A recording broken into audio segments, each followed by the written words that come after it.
Tadi Pak Ustadz ada menyampaikan kisah Nabi Musa Pak Ustadz ya, yang sakit perut, kemudian ditunjuk Allah obatnya, tapi berikutnya sakit perut lagi, tapi langsung cari obat gitu Ustadz, sehingga sakit perutnya nggak sehat. Di kita kan sering seperti itu Ustadz. Jadi kalau kita sakit, misalnya sakit flu atau demam, tahu-tahu ya langsung kepikiran obat, langsung cari prokol misalnya.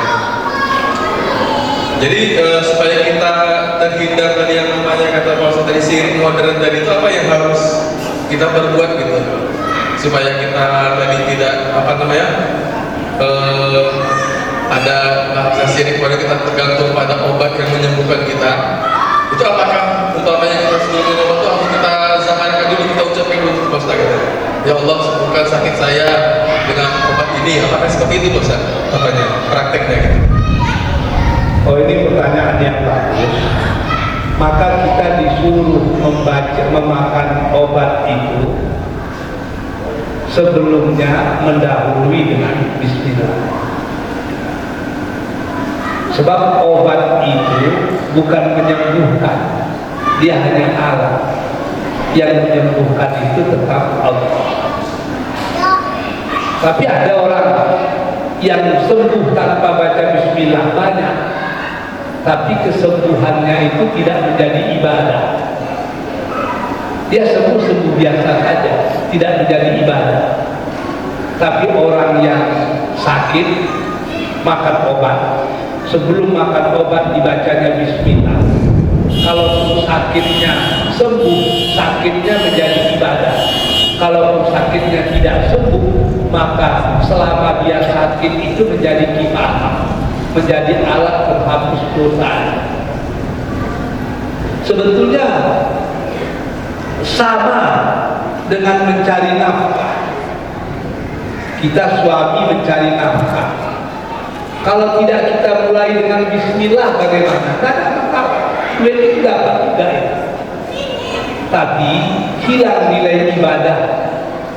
Tapi kalau kita mencari nafkah untuk keluarga baca bismillah, setiap detik kita cari nafkah itu dihitung dengan ibadah. Bahkan kalau kita mati dalam mencari nafkah, maka mati kita itu pun dihitung dengan mati fisabilillah. Begitu juga orang sakit, kalau dia berobat, karena berobat itu perintah Allah dan dimulainya berobat itu dengan bismillah. Kalau dia sehat, dia sehat dalam keberkatan dari Allah. Kalau dia mati pun, maka matinya itu dalam keadaan fisabilillah. Bahkan ada ulama yang menyatakan itu termasuk yang disebut dengan sakit akhirat, karena dia berobat dalam keadaan menyerahkan kesembuhannya kepada Allah. Jadi nampaknya membaca bismillah itu sederhana, tapi memiliki makna yang luar biasa. Kalau kita makan obat sembuh, kesembuhan kita dalam keberkatan Allah. Kalau kita makan obat tidak sembuh, ketidaksembuhan itu menjadi kifarah, alat penghapus dosa. Kalau kita mati pun, maka mati kita dalam keberadaan fi sabilillah. Nah, itu yang paling penting. Silakan kalau ada yang lain. Baik, ada lagi dari ibu-ibu? Dari bapak ada? Kalau belum ada, dari saya masih ada dua lagi Pak Ustaz. Silakan. Jadi pertanyaan kedua Pak Ustaz, masalah sirik. Ada tadi Pak Ustaz sampaikan seperti amalan orang-orang dulu kalau masuk hutan atau lewat kuburan minta izin gitu, ya kan? Yang sebagai Ustaz tadi tuh kakek cucu mau masuk hutan atau mau lewat gitu kan? Bagaimana dengan yang sampai itu kan amalan syirik, tapi seseorang ini nggak tahu itu perbuatan syirik Pak Ustaz. Mungkin karena mengikut orang tuanya terdahulu gitu kan. Ya termasuk saya mungkin waktu kecil-kecil juga heran juga dulu kenapa orang tua ini kalau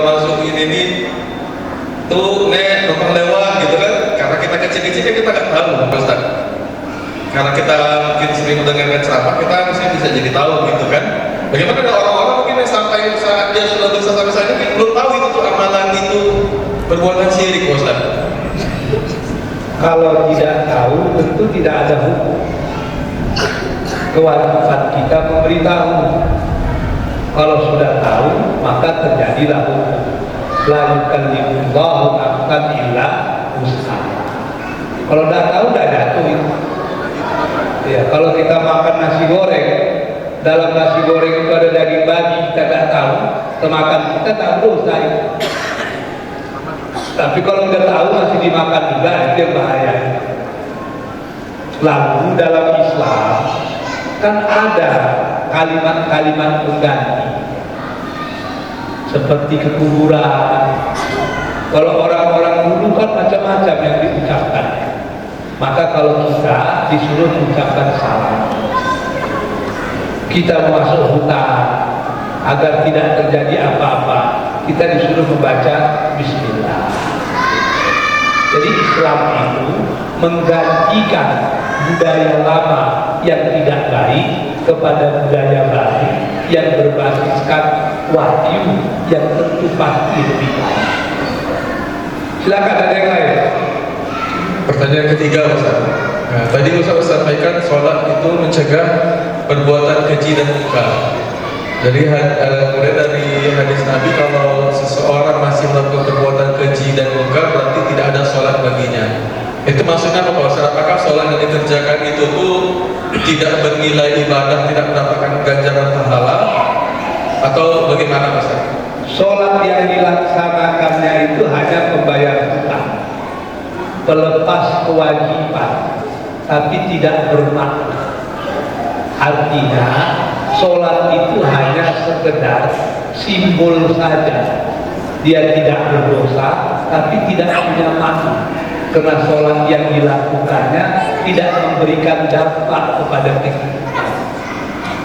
Sama dengan kita mencintai seseorang tapi tidak ada buktinya. Itu cinta itu betul atau bohong? Bohong. Begitu juga sholat. Bukti sholat itu berhasil, kita tercegah dari perbuatan keji dan munkar. Ini kita sholat, tapi tetap juga melakukan yang munkar. Maka sholat itu juga sholat bohong-bohong. Hanya melepas hutang, tapi tidak mendapatkan hakikat yang tertinggi dari nilai sholat. Silakan ada yang lain.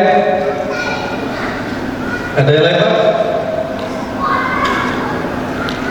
Ibu-ibu, ayah, silakan, Bu.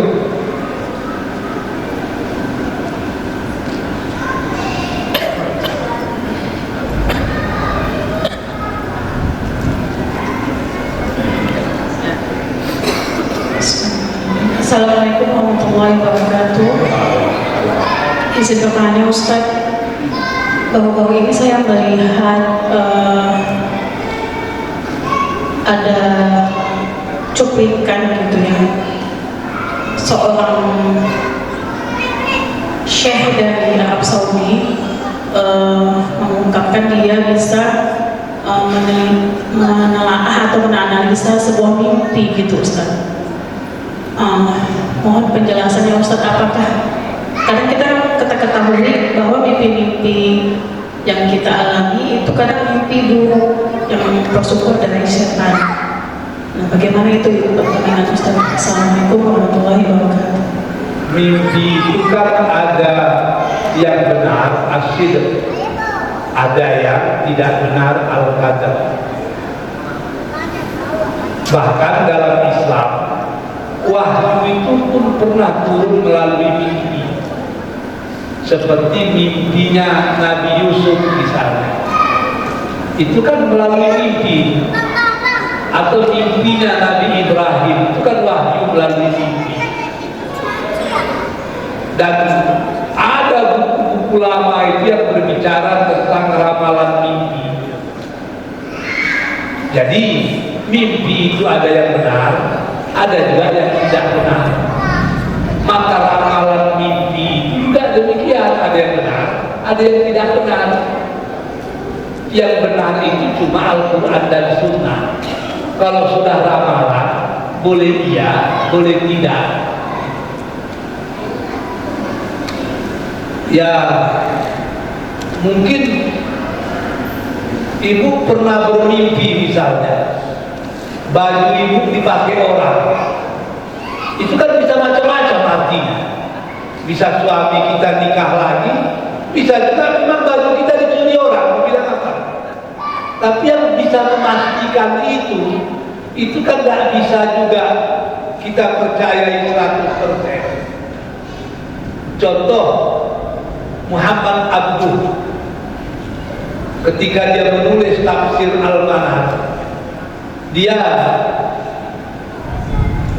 Muhammad Rasulullah ketika dia menulis tarikh sejarah gurunya Muhammad Abduh di bulan Ramadan, selesai sahur dia tertidur, dia bermimpi gurunya tersenyum melihat buku yang dibuatnya itu dijadikan dalil kalau gurunya setuju dengan apa yang dibuatnya. Bisa iya, bisa tidak.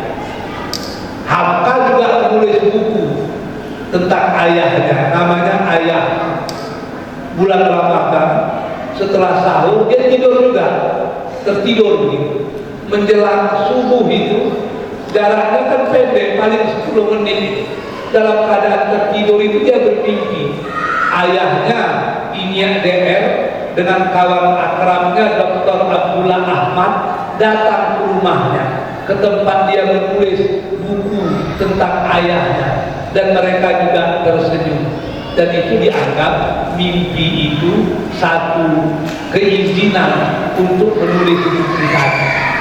Itu kan takwil saja. Saya juga melihat itu di YouTube itu. Kalau ini artinya, kalau ini artinya. Maka kita boleh percaya, boleh tidak, tapi tidak boleh meyakininya. Sebab yang yakin itu hanya milik Allah. Itu hanya perkiraan-perkiraan saja. Saya kalau dia menafsirkan mimpi saya baik, saya terima. Tapi kalau buruk, saya tolak aja. Saya rasa keimanan kita jangan sampai bertambah pula dengan adanya tafsir-tafsir mimpi tadi. Bahkan Islam juga tidaklah menggalakkan kita terlalu percaya dengan hal-hal yang gaib seperti itu. Sebab yang tahu yang gaib itu cuma Allah Subhanahu wa Ta'ala. Saya rasa itu saja lah ya. Lebih dan kurang mohon dimaafkan. Wabillahi taufiq wal hidayah. Assalamualaikum warahmatullahi wabarakatuh. Waalaikumsalam warahmatullahi wabarakatuh.